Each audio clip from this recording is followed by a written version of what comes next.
J'ai compris Hegel au travers de Marx par l'idée de la dialectique historique, c'est-à-dire, pour le dire simple, c'est la thèse, l'antithèse puis la synthèse. C'est comme un peu la façon que l'histoire a tendance à évoluer. Euh, je sais pas moi, par exemple, capitaliste, communiste, socialiste, démocratie. C'est comme c'est deux extrêmes qui sont problématiques. On pourrait dire aussi féminisme, masculinisme, finalement égalité des sexes ou fin du sexisme. On le voit dans un peu tout. C'est comme si la vie était faite comme ça.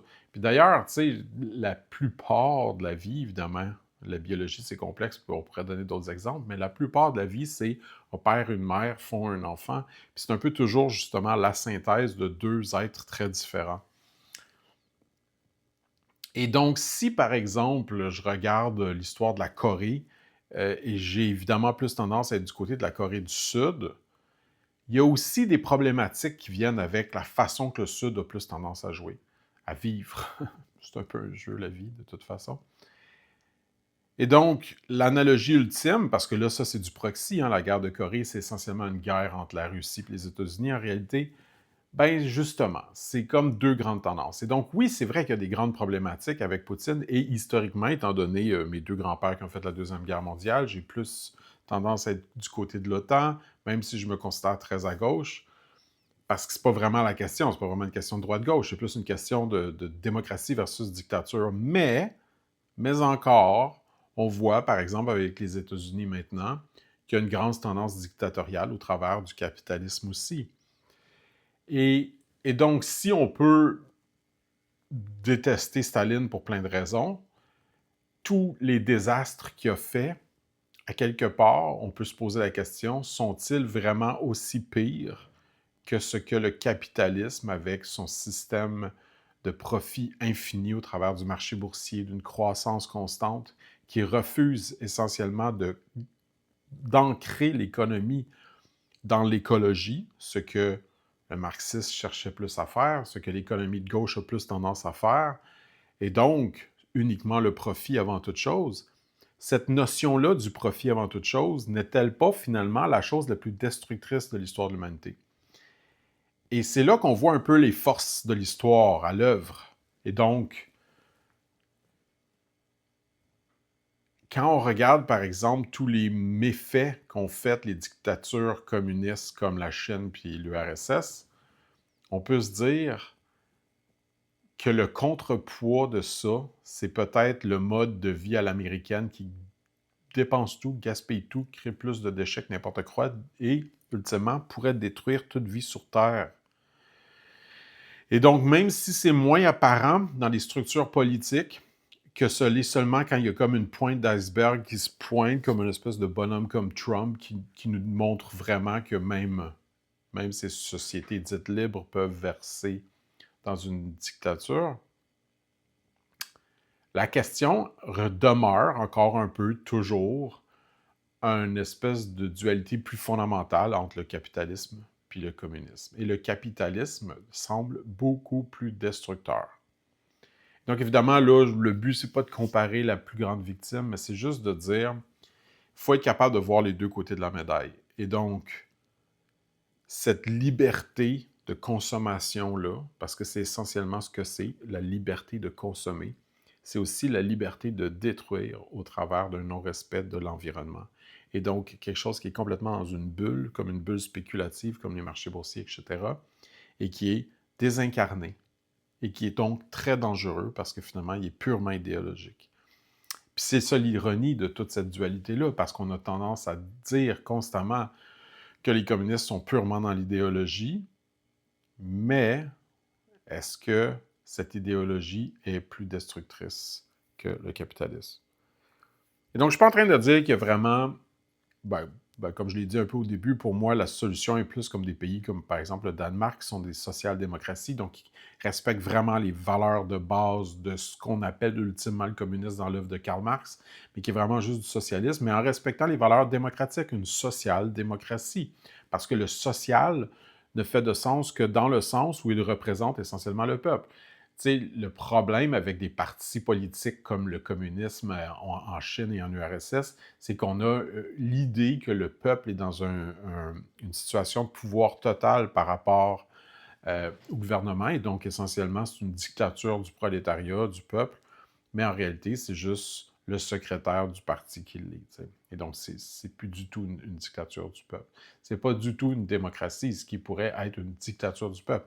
Dictat vient de, tu sais, comme faire une dictée, dire, dicter une direction. Et donc, la dictature, c'est vraiment qui dit quoi à qui donne les ordres. Et donc, dans l'idée du communisme, c'est de dire, ben c'est le prolétariat, c'est le peuple, c'est les travailleurs, c'est les gens qui votent. Et donc, ça se veut une démocratie, mais ça manque sa cible. Et donc, c'est pour ça que la social-démocratie fait beaucoup plus de sens et est beaucoup, par exemple, historiquement, les Danois sont très alliés des États-Unis, même s'ils ont des filets sociaux très différents. Donc, en analyse finale, le filet social est important. Il doit se faire à l'intérieur d'une espèce de cadre démocratique qui respecte la volonté du peuple véritablement. Et donc, c'est une espèce de mariage des deux. Et tu sais, cette dualité-là, on la voit partout, dans les genres aussi. Tu sais, comme par exemple, la montée du féminisme, c'était essentiellement parce que les femmes n'avaient pas le droit de vote. Bon, il y a eu certaines dérives, mais c'était quand même très justifié au début, évidemment. Et il y avait évidemment beaucoup d'abus de la part des hommes. Le problème, c'est que si tu passes d'un extrême à l'autre, et c'est comme le livre principal de Karl Marx, c'était Le Capital. Donc, c'est comme une critique du capital, c'est danger, et là, on se ramasse à l'autre extrême, puis il faut revenir. C'est un peu la même affaire, c'est que là, le féminisme a fait une critique d'un modèle où l'homme avait trop de pouvoir, mais on se rend bien compte que quand ça devient à l'autre extrême, ça ne fait pas plus de sens. Et on voit déjà des problèmes dans notre société de le formuler uniquement d'une façon comme si, dans le fond, la femme était bien, un peu comme si, dans le fond, seul ce qui est en commun est bon et aucune propriété individuelle est bonne. Et donc, bref, c'est toujours une question de synthèse, toujours une question de ne pas verser dans les idéologies extrémistes qui, dans les deux cas, se ressemblent beaucoup, parce que dans les deux cas, ils deviennent des espèces de dictatures d'une très faible minorité de personnes. Dans le cas du capitalisme, c'est des méga riches. Dans le cas du communisme, c'est quelques politiciens, une poignée de main de politiciens puis de militaires. Mais ça se ressemble beaucoup comme genre de société où finalement toutes les injustices sont présentes malgré la bonne volonté d'un sens comme dans l'autre. Mais là où c'est très différent, la dualité communiste-capitaliste par rapport à l'homme-femme, c'est que vraiment, quand le capitalisme rentre dans sa zone zélée, tu sais, comme une dictature stalinienne peut impliquer des famines, peut impliquer des goulags, des meurtres, des droits humains bafoués, etc. Par contre, elle implique rarement une destruction systématique de tout l'environnement qui permet vie sur Terre, ce que le capitalisme fait.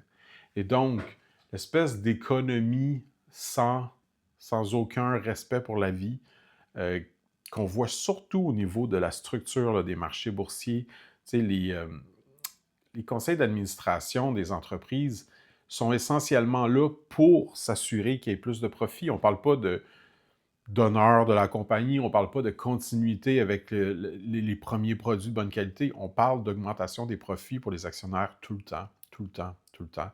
Même s'ils sont déjà riches, même s'ils ont déjà des bons retours, même s'ils ont déjà des bons dividendes, il faut qu'il y ait une croissance. Et cette croissance-là, inévitablement, rentre dans le mur de la réalité, qui fait en sorte que, dans le fond, la croissance économique demande une exploitation du réel de plus en plus. On le voit, par exemple, avec la révolution verte, là, en ce moment. Toute l'idée que ça prend un virage environnemental pour sauver la planète, mais finalement, c'est juste plus de consommation. On a besoin de plus de cuivre pour faire ci. On a besoin de plus de chaleur, donc de brûler du gaz pour créer des batteries qui vont faire qu'on ne brûlera pas de gaz. D'un sens comme dans l'autre, peu importe comment on le regarde, il y a tout le temps une déconnexion entre une croissance infinie. Et donc, en analyse finale, on peut peut-être dire que le capitalisme est beaucoup plus dangereux que le communisme et qui est en train de détruire la planète. Malgré, nonobstant qu'on est dans l'OTAN, malgré qu'on voit toutes les problématiques de la Russie, on peut mettre un bémol puis dire Le plus grand danger, il est dans notre façon effrénée de vivre, dans notre façon, les riches, les dominants, l'OTAN, ceux qui sont alliés aux États-Unis, ceux qui sont dans une position qui est le plus grand pouvoir économique sur Terre en ce moment. La Chine, deuxième de près, va probablement le renverser. Mais tant aussi longtemps que cette domination technologique au niveau militaire-là, il y a tout le temps l'espèce de rapport de force qui fait en sorte que les États-Unis dictent au monde quoi faire, une façon de vivre qui est très capitaliste, qui détruit l'environnement et qui peut ultimement détruire l'humanité entière.